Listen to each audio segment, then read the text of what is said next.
They don't tell you this part in the motivational videos, the hustle culture podcasts, or the endless streams of online advice. They only sell you the highlight reel, the six-figure salary, the clean aesthetics of the high-rise office, the status, and the relentless, exhausting grind. They tell you that if you outwork, outsmart, and outlast everyone else around you, you will inevitably reach the summit. But here is the brutal, unspoken reality they deliberately leave out. The view from the top is a freezing desert, and it is entirely empty. You have probably felt the early tremors of this yourself. You chase a massive milestone, that major promotion, the aggressive business revenue target, the brutal fitness goal you carved out of your sleep schedule, and you finally hit it. For about 5 minutes, you get a sharp, intoxicating rush of dopamine. You feel invincible. And then, the silence rushes back in, heavier than before. You look around your life, and you realize something terrifying.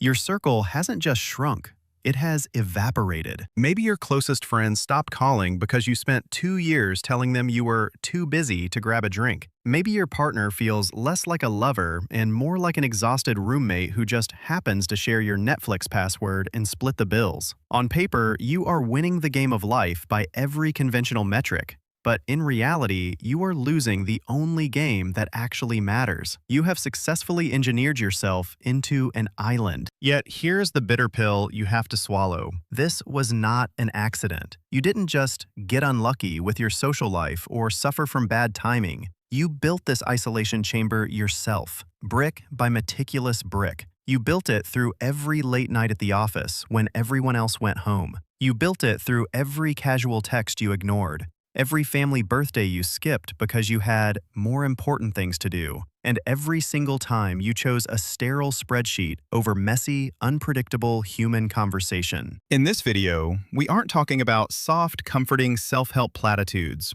or vague theories on how to be happy. We are dissecting the success trap. Why does high-level ambition act as a biological repellent for genuine human connection? Why do high-achieving men suffer from a specific hollow variety of loneliness that a high net worth cannot fix? And most importantly, if you are currently standing on top of that mountain, looking down at a vast, empty valley, how do you climb down without sacrificing the drive that got you there? If you have ever stared at your achievements and felt like your greatest asset is slowly becoming your executioner, you are in the right place. It is time to stop wearing self-made isolation as a badge of honor when it is slowly starving you of what you actually need. To understand why high achievers end up isolated, you have to look at how success rewires your brain. Most ambitious people fall headfirst into what we call the transaction mindset. You spend years training your mind to optimize every waking second. If an action does not produce an immediate, measurable return on investment,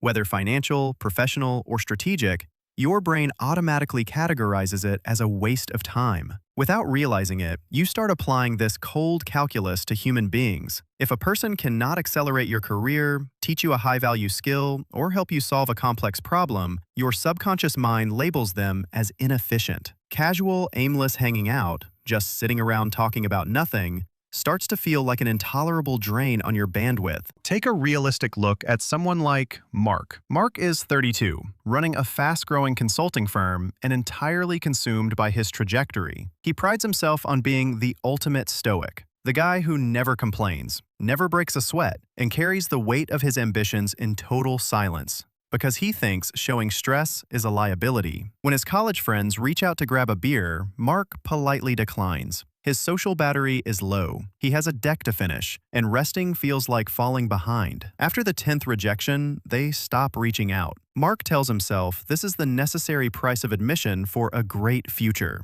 In reality, he is systematically liquidating his psychological safety net. Worse still is the psychological byproduct of this trajectory: the power imbalance. As you climb higher, your daily reality shifts drastically, and you lose the shared language of normal life. You stop relating to the people you grew up with. Their everyday problems, a stressful morning commute, a minor car repair, a routine disagreement with a spouse, suddenly appear trivial, almost childish from your vantage point. Because you are constantly solving high-stakes problems, you lose the neurological capacity for low-stakes conversations. Every interaction starts to feel like a board meeting, a negotiation, or a consultation. You lose the ability to just be with people. You feel an unconscious compulsion to always be performing, always be optimizing, or always be winning. And people can sense that armor. They stop trying to connect with a person and instead find themselves dealing with a corporate entity. This transactional evolution leads directly to the next phase, the silent ghosting of your own life. Most high achievers do not wake up one day and decide to abandon their friends.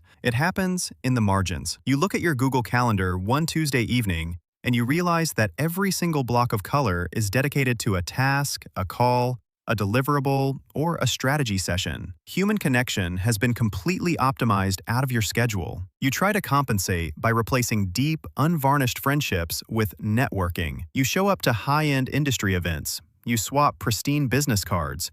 You discuss global market trends and scalability metrics, but you never once talk about you. You are surrounded by hundreds of ambitious people every week, yet you haven't had a single real conversation in months. You are starving at a feast of acquaintances. Consider the classic CEO loneliness phenomenon, which trickles down to managers, solo entrepreneurs, and high performers alike. When you are the one responsible for the payroll, the ultimate vision, and the final outcome, you enter a state of permanent defensive posture. You cannot afford to be vulnerable with your employees. To them, you are the anchor, and a shaky anchor creates panic. You certainly cannot be vulnerable with your competitors or clients. That exposes blood in the water. And because you spend 10, 12, or 14 hours a day locked inside this bulletproof corporate armor, you cannot simply take it off when you walk through your front door. You bring that hyper-vigilant defensive operating system home. This is where the ultimate defense mechanism kicks in. I'm busy. It is the ultimate social anesthetic. When someone tries to get close, to check in on how you are actually doing, I'm busy is your automatic reflex. It is a socially acceptable, polite way of saying you are not a priority. Over time, people stop testing that barrier. Your brain whispers a comforting lie. I'll reconnect with everyone once I hit this next financial target, once I secure this promotion, once things calm down. But here is the trap. The goalpost always moves. There is always another milestone waiting behind the current one. The horizon keeps receding. And while you are running toward it, your actual life is quietly dissolving in the background. You have become a ghost haunting your own house. The awakening from this trance almost never happens in a boardroom. It usually hits during a moment of forced, unmitigated stillness, a canceled flight, a quiet Sunday morning when all your tasks are done, or a holiday where the external world finally stops screaming for your attention. For the first time in months, the frantic noise cuts out, and the silence is deafening. This is the mid-journey reality check. You look around at the apartment, the portfolio, the status symbols you fought so hard to accumulate, and you realize there is no one in the room to share the weight with. This is not a tragedy born of bad luck or bad karma. It is a mechanical failure of maintenance. You maintained your career, your physical metrics, and your investments with extreme, unyielding discipline, but you treated your human relationships like weeds that could survive without water.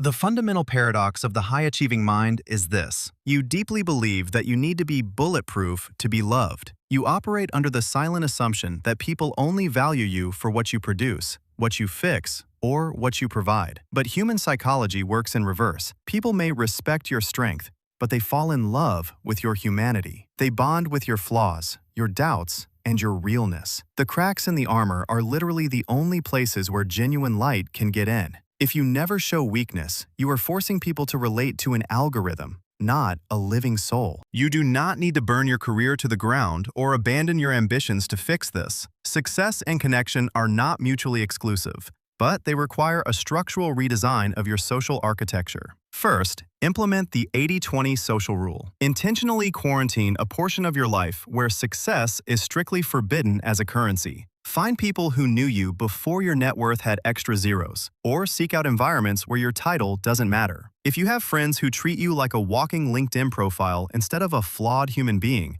Those aren't friends. They are coworkers in disguise. Second, stop networking and start connecting. Kill the corporate jargon, drop the guarded persona, and allow yourself to have low-stakes, inefficient conversations where nothing is being optimized and nothing is being sold. Third, and most importantly, treat friendship with the exact same administrative rigor you treat your business. If you do not explicitly schedule your social life, it will be swallowed whole by your ambitions. Put your people on the calendar the same way you put a high-priority meeting, and treat that appointment as non-negotiable. Success without human connection is just an elaborate, highly sophisticated form of failure. Do not wake up 20 years from now with a bank account full of zeros, a calendar full of missed opportunities, and a hollow echo in your home, wondering where the time went. You can keep your drive. You can keep your ambition. You just have to be willing to drop the armor and be human again.